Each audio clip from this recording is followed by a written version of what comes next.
प्रथम तर आपले सर्वांचे मनापासून आभार मानते. आपण अगदी वेळेवर सगळेजण एवढे उन्हामध्ये सुद्धा उपस्थित राहिला त्याबद्दल मी सर्वांची मनापासून आभारी आहे. आणि आज ज्या विषयाकरता आम्ही आपल्या समोर आलेले आहोत तो विषय आपण सगळेजण याआधी सुद्धा आम्ही त्या विषयासंदर्भामध्ये पत्रकार परिषद घेतलेली होती. तर आज तोच विषय पुन्हा आम्ही घेऊन येत आहोत. तर तो म्हणजे नारी शक्ती वंदन अधिनियम. आपण सगळीकडेच पाहत असाल देशभरामध्ये मागचे 16, 17 आणि 18 तारखेला जे सभागृहामध्ये आमचे देशाचे पंतप्रधान माननीय नरेंद्रजी मोदी व याच्या माध्यमातून हे नारी शक्तीचं जे बिल आहे त्या ठिकाणी मांडण्यात आलेलं होतं. आणि त्या बिलाचा विरोध कशा पद्धतीनं विरोधकांनी केला हे आपण सगळ्यांनी पाहिलेलं आहे. खरं म्हणजे 2023 मध्येच हे बिल त्या ठिकाणी पारित झालेलं होतं. परंतु पुन्हा एकदा अधिकृतपणे या बिलाला या सभागृहामध्ये आणण्यात आलं. परंतु महिला विरोधामध्ये असलेल्या ह्या विरोधकांनी पुन्हा एकदा आम्हा महिलांवर खऱ्या अर्थाने आपण पाहत असता की समाजामध्ये किंवा एक 50% वाटा असलेल्या आम्ही महिला, परंतु आता फक्त आणि फक्त एक 14% महिला म्हटलं तर हरकत नाही.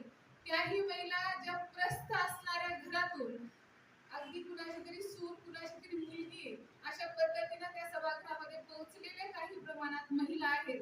परंतु आम्हा सर्वसाधारण महिलांना एक आशा होती हे बिल जर पारित झालं तर अशा समाजामध्ये काम करणाऱ्या सर्वसामान्य महिलेला देखील त्या सभागृहामध्ये जाऊन तिला नेतृत्व करण्याची संधी मिळेल. परंतु विरोधकांनी ज्या पद्धतीने या बिलाचा विरोध केलेला आहे त्याबद्दल खरंच आम्ही त्याचा जाहीर निषेध करतो. आणि महिलांना जो आमच्या हक्काचं खरं तर देशाचे पंतप्रधान माननीय नरेंद्रजी मोदी त्या सभागृहामध्ये एक वाक्य म्हणलेलं मला सुद्धा खूप मनाला भावलेलं आहे. ते असं म्हणाले, ते बिल ज्यावेळेस पारित होतं आणि त्यामध्ये ते त्यांच्या माध्यमातून सभागृहाला संबोधित करत होते त्यावेळेस ते असं म्हणाले की आम्ही महिलांसाठी हा कायदा पारित करतोय आणि त्यांना काहीतरी देतोय ही भावना मनामध्ये ठेवू नका. आम्ही काहीतरी देतोय असं नाही, तर हा त्यांचा अधिकार आहे, हे त्यांचा हक्क आहे. आणि त्यांचा अधिकार आणि हक्क देण्याकरिता आपण सगळ्यांनी एकत्रित यावं आणि त्यांच्यासाठी हे कार्य करावं. खरं तर या विषयामध्ये सखोल माहिती देण्याकरिता या महिला जे आपल्या नारी शक्ती वंदनच्या संयोजक म्हणून लातूर जिल्ह्याला लाभलेल्या तथा प्रवक्त्या सन्माननीय प्रेरणाताई भोंडराव ह्या सखोल असं आपल्यासोबत संवाद साधतील. परंतु आम्ही एक नगरसेवक म्हणून एक महामंत्री म्हणून भारतीय जनता पार्टीची या विरोधकांनी काँग्रेस पक्षाने व त्यांच्या समवेत असलेल्या सर्व विरोधी पक्षांनी जो आमच्या महिलांसाठीचा जो या बिलाला विरोध केलेला आहे आमच्या सगळ्यांच्या वतीनं जाहीर निषेध करतो. पुढील वक्तव्य करण्यासाठी मी आदरणीय प्रेरणाताई भोंडरावला हा माईक त्यांच्याकडे सुपूर्द करते. सर्व पत्रकार बंधूंना मी सर्वप्रथम त्यांचं सहर्ष स्वागत करते या पत्रकार परिषदेमध्ये. आज या मंचावर उपस्थित असलेल्या आमच्या महिला मोर्चाच्या अध्यक्षा शीतलताई मालू, भारतीय जनता पक्ष लातूर शहराच्या महामंत्री रागिणीताई यादव, या ठिकाणी उपस्थित असलेल्या नगरसेविका चेवलेताई स्वातीताई घोरपडेजी, शोभाताई पाटीलजी, संगीताताई मिरचेजी, या ठिकाणी उपस्थित आमच्या भाजपा महिला मोर्चाच्या पदाधिकारी कोंडेकरताई, मोती पोवळेताई, आपल्या सर्वांचं मी भारतीय जनता पक्षाच्या वतीने सहर्ष स्वागत करते. 17 आजची आपण पत्रकार परिषद ही महिला आरक्षण या विषयाला घेऊन करतो आहोत.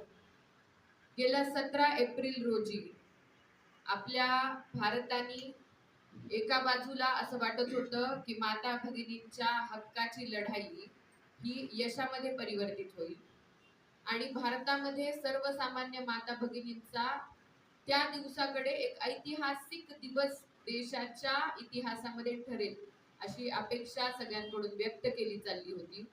पण तोच दिवस खऱ्या अर्थाने भारतातल्या माता भगिनींसाठी त्या 50% लोकसंख्येसाठी काळा दिवस ठरला.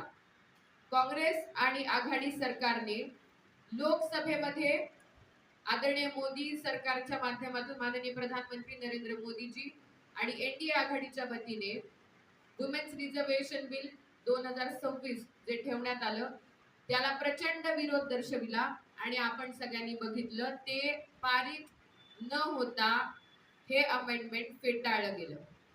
खऱ्या अर्थाने लोकशाहीची हत्या करणारा तो 17 एप्रिलचा काळा दिवस होता. मी या ठिकाणी बसलीये, मी त्याच सर्वसामान्य भगिनींचं प्रतिनिधित्व करण्यासाठी त्या दिवशी लोकसभेमध्ये ते बिल पारित होत असताना प्रत्यक्ष गॅलरीत बसून ते बिल बघत होते. मी पण त्या सामान्य भगिनींचीच प्रतिनिधी होते, जिला वाटत होतं की आजचा तो सुवर्ण क्षण मी माझ्या डोळ्यांनी बघावा. पण काय झालं, 2023 ला वुमेन्स रिझर्वेशन नारी शक्ती वंदन अधिनियम पारित झालं. त्याच अधिनियमामध्ये एक अमेंडमेंट करावं आणि ते अधिनियम 2029 सालीच लागू करावं ही अपेक्षा असलेलं एनडीए गव्हर्नमेंट याला प्रकर्षाने विरोध झाला. तो या भारतामध्ये वास्तव्य करणाऱ्या साधारणपणे स्वतंत्र भारत झाल्यानंतर ज्या 248-250 कुटुंबांनी या भारतावर राज्य केलं त्यातल्याच प्रतिनिधींनी जनसामान्य महिलांसाठी आलेलं हे बिल फेटाळून लावलं. एका बाजूला बिलासाठी वोटिंग होत होतं आणि त्या क्षणी याच त्या 250 कुटुंबांमधल्या ज्या प्रतिनिधी महिला त्या ठिकाणी उपस्थित होत्या त्या सगळ्यांना प्रकर्षाने सांगत होत्या की आपल्याला नो म्हणायचंय, नो, आपल्याला येस नाही म्हणायचं.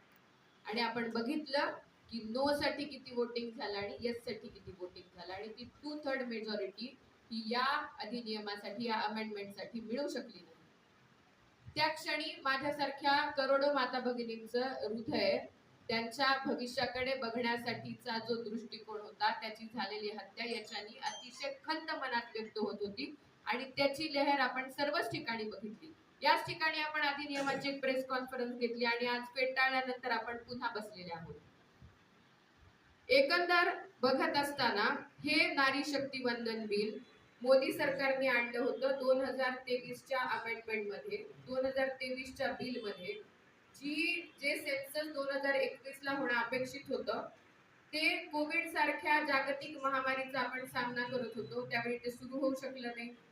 आणि 2023 ला हे ज्यावेळेस बिल आलं त्यावेळी सेन्सस नंतर डिलिमिटेशन हा जो मुद्दा होता त्या मुद्द्याला 2024च्या इलेक्शनच्या नंतर मोदी सरकारने 2026 मध्ये माता भगिनींना 9 वर्ष ताटकळत या रिझर्वेशन साठी बसवण्याच्या ऐवजी 2029 मध्ये आपण त्यांचा हक्क त्यांना का देऊ नये असा जनसामान्यांच्या मनाचा कौल घेणारं एनडीए सरकार, भाजपा सरकार, आदरणीय मोदीजी, अमित भाई यांनी माता भगिनींना न्याय देण्याचा जो प्रयत्न केला तो पूर्णपणे फेटाळून लावण्यात आला. आपण सगळ्यांनी बघितलं त्या ठिकाणी अनेक प्रश्न उपस्थित झाले. हे बिल आंधळेपणाने पारित होणारं नव्हतं तर एक सुदृढ लोकशाहीचं प्रतिनिधित्व करणारी लोकसभा या ठिकाणी जास्तीत जास्त माता भगिनींनी या बिल वरती बोलावं, मग त्या सत्ताधारी असतील किंवा विरोधी पक्षातले असतील त्यांनी आपली मत व्यक्त करावी, त्या ठिकाणी प्रश्न उत्तर व्हावीत आणि बिल पारित व्हावं अशी एक अपेक्षा होती. पण झालं काय, आदरणीय सोनिया गांधीजी, त्यांच्या सुपुत्री माननीय प्रियंका गांधीजी, त्यांचे सुपुत्र माननीय राहुल गांधीजी लोकसभेमध्ये आले आणि त्यांनी महिला नारी शक्ती वंदन विधेयकाच्या शब्दामध्ये ब्र शब्द न बोलता त्यांच्या लहानपणीचा ट्रॉमा लोकसभेमध्ये बोलून दाखवला. त्यांच्या आजींनी त्यांना सांगितलेल्या रंजक गोष्टी त्यांनी लोकसभेमध्ये बोलून दाखवल्या. पण ते महिला आरक्षणाच्या विषयी बोलायला राहून गेलं. त्यांना फक्त त्यांच्या लहानपणीच्या बालपणीच्या प्रसंगांना लोकसभेमध्ये मांडायचं होतं. त्यातनं दिसून आलं की त्यांना महिला आरक्षणाच्या विषयी किती गांभीर्य आहे, किती कळवळ आहे. दुसऱ्या बाजूला बघत असताना महाराष्ट्राचं प्रतिनिधित्व करणाऱ्या खासदार महिला महोदया त्या ठिकाणी बोलत होत्या. आपण बघितलं प्रतिभा ताई धानोरकरजी बोलल्या, त्या ठिकाणी वर्षाताई गायकवाडजी बोलल्या, त्या ठिकाणी प्रणितीताई शिंदे बोलल्या. या सगळ्या ताई भगिनी ज्यावेळी बोलत होत्या त्यावेळी माझ्यासारख्या अनेक आपण सगळेच जण लाईव्ह बघत होतो. प्रत्यक्ष त्यांनी सांगितलं म्हणजे की आम्हाला आरक्षणाची काही आवश्यकता नाहीये, आम्ही पुरुषांच्या समोर उभे राहून इलेक्शन लढलेले आहोत आणि आम्ही जिंकलेले आहोत, आम्हाला आरक्षणाची आवश्यकता नाहीये त्यांनी लोकसभेमध्ये सांगितलं. कुठल्या तरी घराचं प्रतिनिधित्व करत असताना या लोकांनी सामान्य महिलेचा विचार, तिच्या हक्काचा विचार याला अतिशय दुर्लक्षित करून बगल देण्याचं काम आपण सगळ्यांनी बघितलं आणि अत्यंत महत्वाकांक्षी बिल, समाजातल्या सामान्य भगिनीला प्रतिनिधित्व देण्यासाठीचं बिल हे फेटाळलं गेलं. ही काँग्रेसची दृष्टी महिलांच्या हक्काचा, काँग्रेसचा इतिहास आहे, काँग्रेसने सदैव महिलांच्या हक्काला, अधिकाराला फेटाळून लावले हे आपण बघितलेलं आहे. आणि तोच क्षण आपल्याला पाहायला मिळाला आणि नारी शक्ती वंदन अधिनियम 2026 हे पारित होऊ शकलं नाही. देशासाठीचा तो काळा दिवस, माता भगिनींसाठीचा तो काळा दिवस आपण सगळ्यांनी बघितला. भारतीय जनता पक्षाच्या वतीने आम्ही याचा जाहीर निषेध व्यक्त केला. येणाऱ्या काळामध्ये आम्ही महिलांच्या हक्कासाठी झगडत राहू, लढत राहू. सामान्य माता भगिनींचं प्रतिनिधित्व मिळाल्याशिवाय या देशाचा विकास होऊ शकत नाही. 2047 चा विकसित भारत हा सामान्य महिलेच्या प्रतिनिधित्वानेच पुढे जाणार आहे, हा पूर्ण विश्वास माननीय मोदीजींच्या आणि एनडीए सरकारच्या मनामध्ये असलेली भूमिका आहे. त्यासाठी आम्ही कायमस्वरूपी लढत राहू. महिला आरक्षण हा आमचा महत्वाकांक्षी मुद्दा असून आजच्या दिवशी त्या विषयाला घेऊन पुढे कायमस्वरूपी संघर्ष करत राहण्याची भूमिका भारतीय जनता पक्षाने घेतलेली आहे. त्यालाच प्रातिनिधिक स्वरूपामध्ये मुंबईमध्ये अतिशय मोठा हजारोच्या संख्येने महाराष्ट्रातल्या माता भगिनी आलेल्या आपण सगळ्यांनी बघितलं. महाराष्ट्राचे लाडके मुख्यमंत्री माननीय देवेंद्रजी यांच्या नेतृत्वामध्ये, माननीय रवींद्र चव्हाणजी प्रदेशाध्यक्ष यांच्या नेतृत्वात, चित्राताई वाघ यांच्या नेतृत्वामध्ये हजारो माता भगिनी एकत्र आल्या आणि त्यांनी महिलांचा जन आक्रोश आंदोलन त्या ठिकाणी आम्ही सर्व सहभागी झालो होतो. हा काळा दिवस आम्ही कधीही विसरणार नाही. भारतीय लोकशाहीची हत्या आणि या देशाची आधी आबादी असलेल्या माता भगिनींच्या हक्काला कुठेतरी दूर करण्यासाठीची योजना काँग्रेसने जी घातलेली आहे, येणाऱ्या काळात आम्ही या विषयाला घेऊन संघर्ष करत राहू.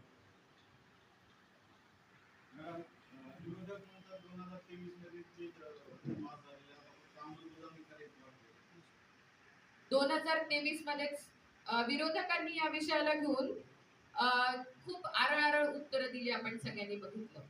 माझा विरोधकांना प्रश्न आहे, 2023 मध्ये बिल पारित करत असताना तुम्हीच होतात. त्यावेळी आमच्याकडे 2/3 मेजॉरिटी होती म्हणून त्यावेळी तुम्ही तुमचं मतदान केलं, कारण तुम्ही विरोधात जाऊन सुद्धा ते बिल पारित होणारच होतं. पण आजच्या दिवशी 2023च्या बिलामध्ये असलेल्या सगळ्या अटी नियमांनी एक्सेप्ट सेन्सस 2021 आपण जे कन्सिडर करणार होतो त्याच्या ऐवजी त्याच्या लगत झालेली जी जनगणना 2011 ची होती ती मोदी सरकारने प्रमाण मानायचं ठरवलं आणि त्याच्या आधारावरती डिलिमिटेशन करून 2029 मध्येच महिला आरक्षण देण्याचं ठरवलं. मग विरोधकांच्या मनामध्ये नेमका संभ्रम होता तरी काय? 2023 ला पारित केलं होतं, त्याच नियमांनी पारित केलं होतं. मग 2026 ला 2029च्या इम्प्लिमेंटेशन साठी ज्यावेळी आम्ही आलो त्यावेळी तुम्हाला काय अडचण झाली? हा सवाल विरोधकांसाठी आहे. केवळ शाब्दिक खेळ करायचे आणि भ्रमनिरास लोकांचा तर तुम्ही केलेलाच आहे, आता दिशाभूल करायची याचं काम विरोधकांनी केलंय. माझा प्रश्न आहे, 2026च्या बिल मध्ये विरोधकांना नेमकी अडचण होती काय? तर उत्तर एकच येतं, तेच नियम, त्याच अटी, फक्त इमिडिएट इम्प्लिमेंटेशन आणि 2011 ची जनगणना ही तुम्हाला का मान्य नव्हती? हा प्रश्न मला विरोधकांना विचारायचा.